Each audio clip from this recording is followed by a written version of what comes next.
Thanks to the support as a channel member, Dark Fox. Well, after all these years, I finally know what it feels like to be one of you lot. I've fallen in love with a man called Kevin.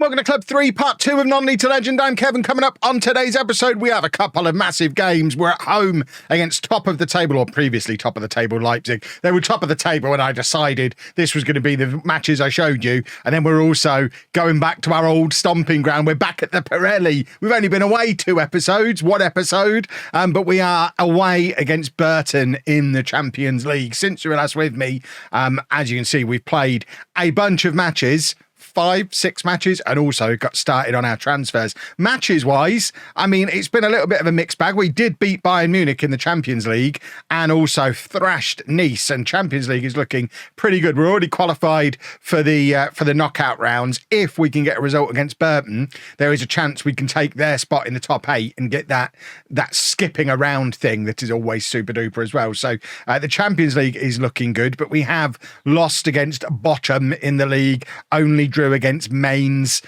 We only drew against Union Berlin. And because of that, we're still down in 9th place in the league. Not exactly challenging at the top of the table. We're 12 points behind Leipzig, who we play today. I think that's a bigger gap off the top of the table than we had when I first arrived. We're not in any danger of getting relegated, and we're not in any danger of me getting fired, because I just have to finish top half this season. But we're not quite. I mean, I was hoping for Champions League qualifications. We're 6 points behind where we would want to be for Champions League qualification. It's starting to look pretty tough. But I mentioned him in the intro, and he is one of several players that I've signed.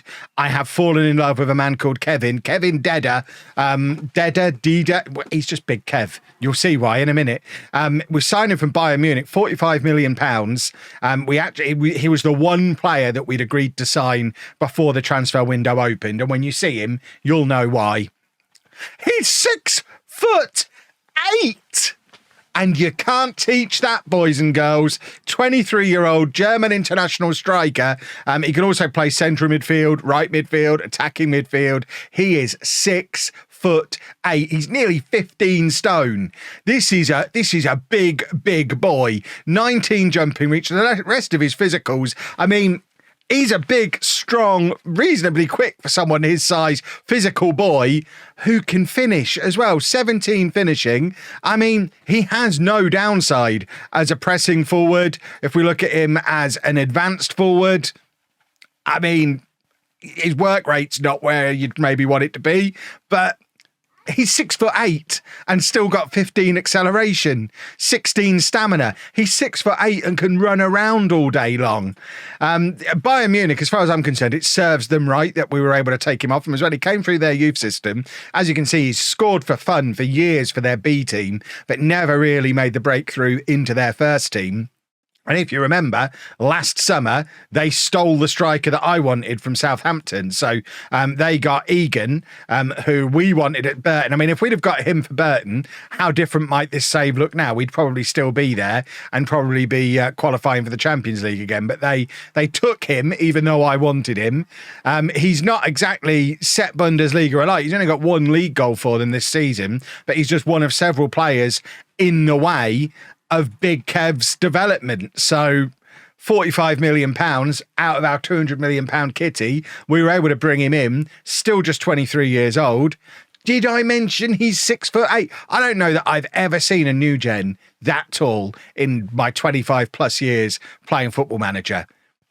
I'm in love, and he's our forever striker, and I mean, that's it. Legend status achieved because he's a legend, because he's enormous. We have done some other business as well, though. It wasn't just about him. We've started trying to get rid of some of the players who didn't want to be here. So Omar Campos has been sold for £22 million to Al Ali. We also loaned out Luis Gustavo, who was the backup left back. And we loaned out Sohail Fontaine, who is a German striker who came through our youth system and has never really been any good. I don't know how he's got 9 caps for Germany, but somehow he has. And we've also discovered this guy knocking around in our B team, Kai Norman North, 19 years old. He's a winger who can also play up front. We played him in one game up front. He came off the bench, scored 2 goals, looked really, really good. But then we brought Big Kevin and figured we'd be better off loaning him out for some game time. So he's gone out to Reims to try and get him some game time. But as a homegrown boy, him and Big Kev together forever, love every part of it. But we've signed some more players as well. We've started fixing the midfield that needed fixing, as well as bringing in a striker. So Radomir Dukic is actually our club record signing. He's a 23-year-old Serbian midfielder, 3.5 stars of current ability. Again, we're definitely looking for a certain profile of player, big, physical boys who are young and have got room to continue developing. The fact that he's a perfectionist as well, that'll do nicely. That's why we were willing to spend a lot of money on him. Being able to drag a player away from Saudi Arabia is no mean feat as well, because we tried to sign Dennis Simon to be our new goalkeeper. How do you spell his name? Is it Ian or... we tried to sign him. Came up on our scout reports, but he's earning £500,000 a week at the moment at Al Hilal. He wanted £1.2 million a week to come and play for us. So... we're not bringing him in. The search for a goalkeeper continues. But we didn't just spend massive. We got a couple of young bargains as well. Emir Hasanbegovic is an 18-year-old Bosnian international. Already got 18 caps and 6 goals for Bosnia at 18 years old. And he's nearly 19. Turns 19 next month. But again, fits the profile. 6'3", very physical. Potential to continue improving, and has got a decent goal return for Dynamo previously in his career as well. After selling 2 left backs, we needed to bring a left back in. So the first player who had bets on the first player we took from Burton? I bet none of you thought it would be Dennis Van Veen, but Dennis Van Veen is the first and so far only player that we've brought in from Burton. We signed him there this time last year for £21 million. He was pretty much my nailed on starting left back, ever since. £49.5 million was his release clause. He's still only 5'3", but we've got lots of other big boys, and I love this guy. He was brilliant for us at Burton, and looking forward to slotting him straight into the team once he recovers from the injury that he's had ever since he arrived. So we've not actually seen him in a Dortmund shirt yet. And then lastly, for now, it's another striker. Goran Bagaric is a 16-year-old striker, 6 foot tall at 16 years old. Obviously not got the rest of his physicals yet. They're coming. I promise they're coming. He's got loads of potential. £11.5 million to bring him in from Cologne, and very much one for the future, because we've got so much money we can afford to go get ones for the future. We are trying to bring in a goalkeeper. Gonçalo Ribeiro is the chosen one, as we're not able to get Simon. So he's a Portuguese goalkeeper, 26 years old, who's currently playing in Portugal. Not actually made his international debut yet. I'm sure it's coming after he signs for us, and he would be an upgrade on the 2 guys that we've got at the moment, Lafont and Brady. So fingers crossed he comes in. And then even if he does for £13.5 million, we've still got about £30 million left with a week or so remaining of the transfer window. But the squad is starting to take shape and starting to look like one of my squads. So we've got decent options across the back 4 now. We'd probably still like another defensive midfielder if we can find one. That's where I'm focusing my efforts. But with Deda and Adeyemi as striker options, and then all the attacking midfielders who were already here, we're very good going forward. We just, like I say, probably need one more defensive midfielder. I am still looking at Homo as a potential another player to drag in from Burton. He's just going to be very expensive, and this is the problem we're going to have with Burton players. They're all so young and so talented that it's going to be very hard to drag them away. We've scouted them all, and their price ranges are absolutely absurd. So we're not necessarily going to be raiding Burton for loads of players. Interesting that they put Stanis on the transfer list. I mean, it's the one position we really don't need anybody. Possibly our best player last year, but for 50 million, we just don't need him.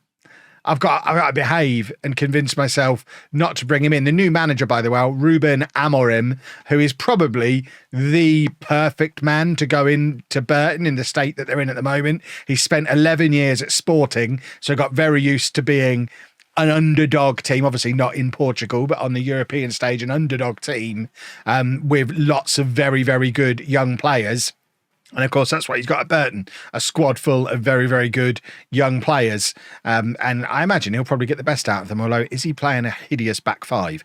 Oh, God, look what he's done to my boys. That is genuinely horrible. No wonder he doesn't need Stannis. He just doesn't fit into that monstrosity. It almost makes me want to go back. I mean, and no room in all of that for Homo. So the possibility of bringing him in is potentially getting closer and closer. I just don't want to spend 60 million on him. It feels like too much money. It's definitely too much money. We've got a week left, though. We'll be fine. Let's worry about playing football rather than doing transfers for now, though, because as mentioned, we are playing against Leipzig, who until today were top of Bundesliga. Let's go and send a message that we're ready to start competing at the top end of the table again. So it's going to be Lafont in goal, a back four of Hartmann, Schlotterbeck, Moorman, and Kosanui. Kosanui. Yeah, that must be how you say that guy's name. Who was away on international duty for my first 4 or 5 games in charge, so not really used him yet. We've then got New Boy Dudic alongside Maui in midfield, Moreira, Smith Rowe and Carrier behind Adeyemi up front. And Adeyemi, by the way, is starting to get a big boy star rating. We've extended his contract and he is playing better than he's ever played throughout the save and is in very, very good form. Although he had a couple of iffy games there when we were experimenting with moving him out wide and playing Big Kev up front. Big Kev, obviously the long-term solution for us up front, but with Adeyemi in great form, we don't need to rush it. We don't need to force things just yet. And of course, we are playing a lot of football as well because we've... what has gone on there? Why is my... That was weird.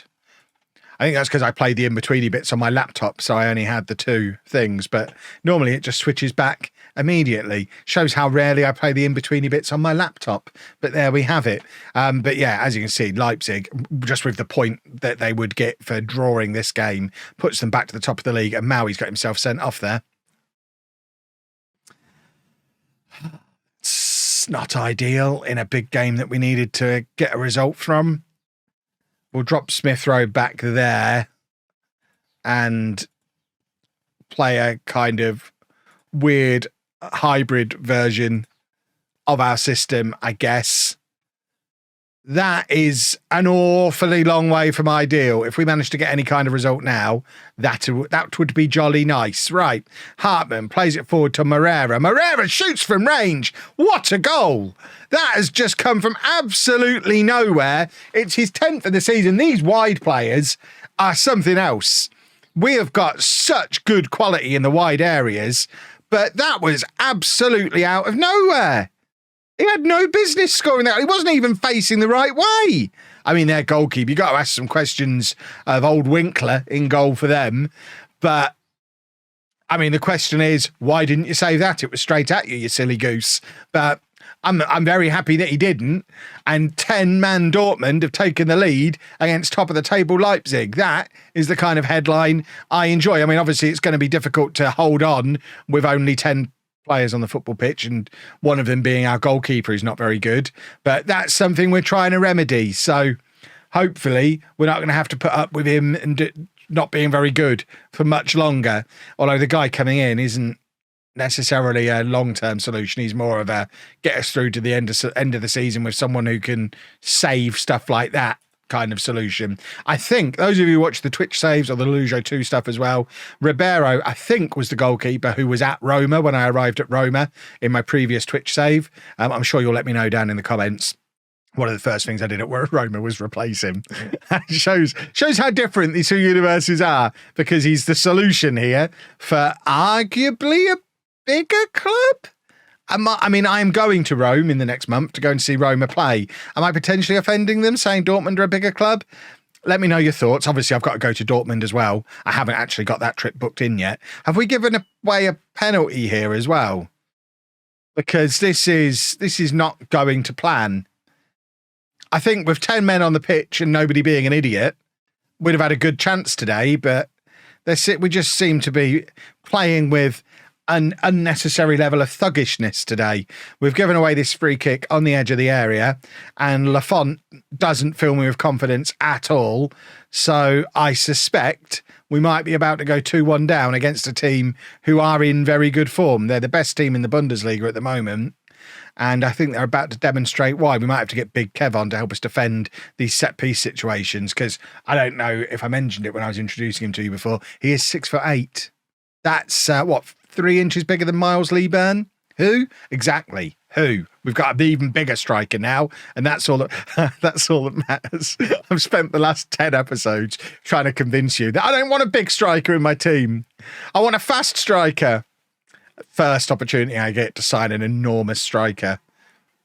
He's got my name. What did you think I was going to do?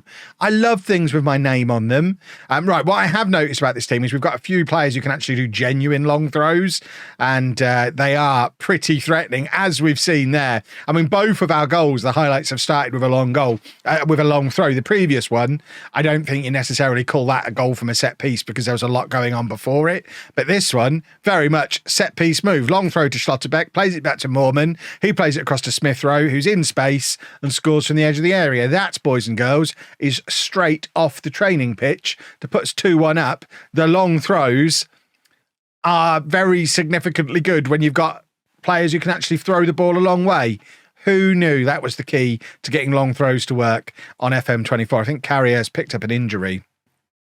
Yeah, let's take him off. We're going to put Adeyemi out onto the wing and use this as the opportunity to get Big Kev on up front, so you can have a look at him in action, because there's a lot of him. He is a big boy. There he is. Look, he's not one of those tall, skinny players. He is tall and solid. Look at him. He's a giant just strolling around the pitch. The only problem is he's not great at heading. That's a frustratingly good goal. There's been some excellent efforts in this match. Good goals, bad goalkeepers. I'll let you be the judge. But I do feel like at least 3 of the 4 goals that have got in today probably should have been saved. And I mean, we might give Lafont the benefit of the doubt on that one, mate. That was a better effort than the one they scored from previously. But the XG says it all. We've both got an XG of 0.44, but we've scored 2 goals each. That screams goalkeepers not very good. And I think that's the problem that both of us have got at the moment. We're going to offer some encouragement to the boys.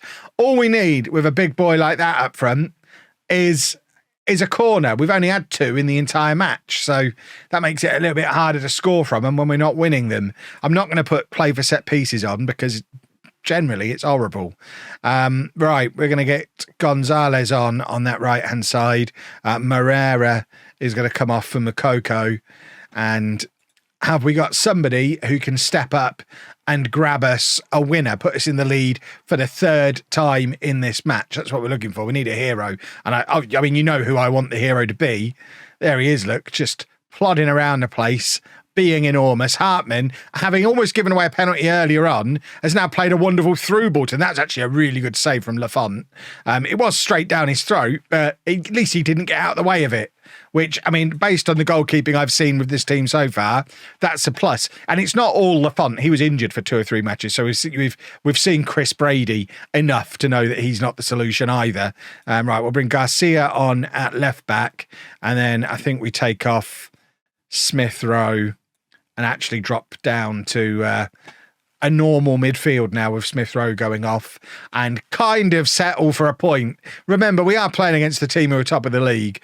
A point is a good point against them, the way this season's gone so far. But we have the corner. Can we find our big? But we don't. Why are we aiming for Schlotterbeck when we've got? Oh, wowzers! Gonzalez has just pulled one from nowhere. Well, there we go. I'm not going to criticise it at all. It was all part of the grand plan, clearly. It's another very good effort, a very good goal from a wide player. Our wingers, we've got 6 of them who are all excellent.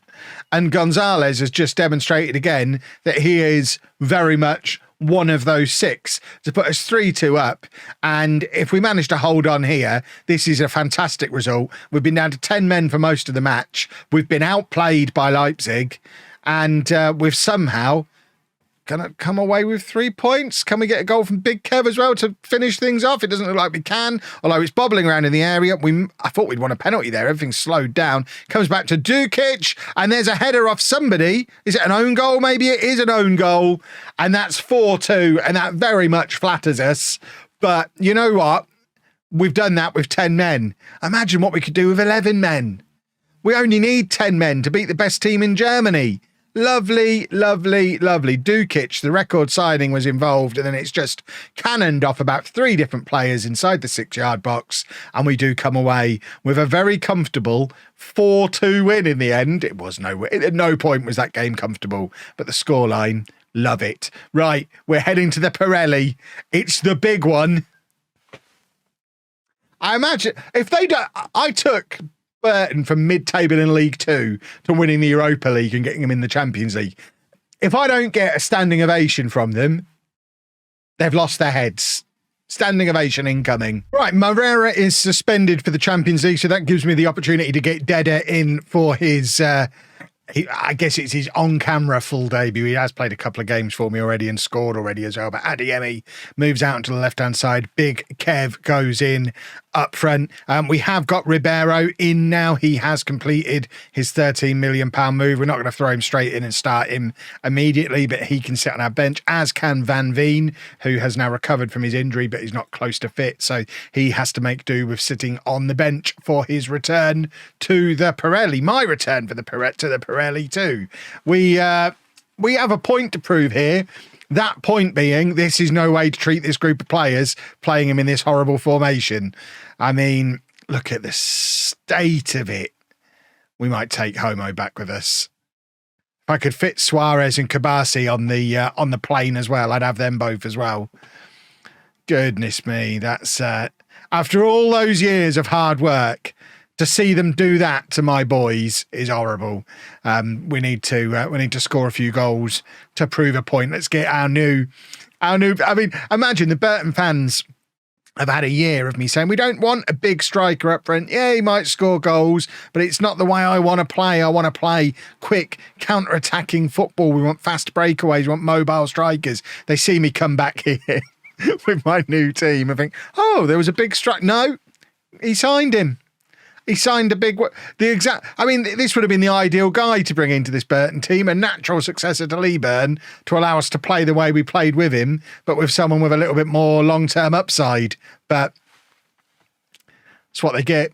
That's what they get for playing a back 7 against us now. Or what is it, a 7 and 6? I think it's a flat back 7 they're playing against us, which is horrible. And Adeyemi is a new man under my leadership. He's had years of misery in a Dortmund shirt. I'm finally letting him be the player he was supposed to be all along. We are playing the day after a lot of the games have been played as well. So everyone in the top 8, apart from Burton going in, I think it was Burton, had already played their 8 games. So as it stands at the moment, you can see that we do nick that spot and jump in 8th place, which gives us that bye into the next round. But obviously there is still a whole bunch of other games to play as well. Schlotterbeck has given the ball away there. That's poor from him. And O'Donoghue, it was, I was going to try and convince me to come and get him, but we've got Carrier. We're definitely not going to be getting O'Donoghue when our best player plays in his role. But he's obviously maybe the longest serving player at Burton now. Mejo, we know is good. We brought him in back in the summer and he was looking like a proper player in those couple of matches we got to see him for before I left. But he's wandered offside there. Serves right. This all does come from Schlotterbeck giving the ball away. And him and Smith Rowe, although they're key players for us at the moment, they are both in their 30s. So they are very much at the back of my mind, not necessarily for this window. I think they survive this season, but certainly looking ahead to the summer, they're players who we are probably going to look to move on, and they are players who could be easily replaced with Burton players. I mean, if we can get 70 or 80 million from Saudi Arabia for Smith Rowe, I absolutely go and rescue Stanis and bring him in. And then we've already mentioned Suarez, we've already mentioned Kabasi. They're players who would fit right in as Schlotterbeck replacements and deserve to be playing in a back 4 again, not this hideous thing that they're being made to play now. It's offending me that they're changing everything that worked at Burton previously. And we've come here using pretty much that same system that we'd used for so long. I'd like to think the Burton fans are looking at the way we're playing tonight going, oh, I miss that. Look at them. Oh, I miss it. Only 2 defenders. That's all you need. 2 defenders, if anything, it's probably 1 too many still. Maui now in midfield, tries to slot it through to Smith Rowe, shoots from range. And Hansen has tipped that over the crossbar. And we've got a corner on this near side. And it's going to be Hartman looking to whip one in to that far post where Big Kev is hanging out. In fact, he's gone near post, which seems very odd. And Hansen showing off in front of his former manager at full stretch, just catches it. Why not? I'll just catch it. He can see we've got Lafont in goal, who's been struggling a little bit. There is an argument we could have come and got Hansen or even Quintana. But again, just like with most of the players in this Burton team, they're all too expensive. If you're wondering who Terzic is, by the way, he's 31 years old. They've brought in an old man. Again, it's hideous what he's done with my boys. Look at it. A ball-winning midfielder and a defence. It was an anchor man before. Oh, we're bringing Homo back with us, surely.